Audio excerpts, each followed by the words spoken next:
149 किन तिर्ने? किनभने 149 तिर्नु भनेको तपाईले एउटा यस्तो अमेजिङ प्लेटफर्मको ढोका खोल्ने हो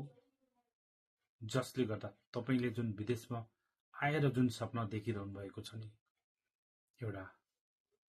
सुन्दर भविष्य बनाउला, सुन्दर एउटा परिवार निर्माण गरौँला, एउटा हाम्रो सपनाको घर बनाउला, अथवा एउटा आफूले चाहेको भनौँ न गाडी किनौला भनेर जुन हामीले सपना देखेर आइरहेको हुन्छौँ, तपाईहरु आइरहेको हुन्छ, त्यसलाई नै फुलफिल गर्नलाई एउटा अमेजिङ प्लेटफर्मको ढोका खोल्नु हो।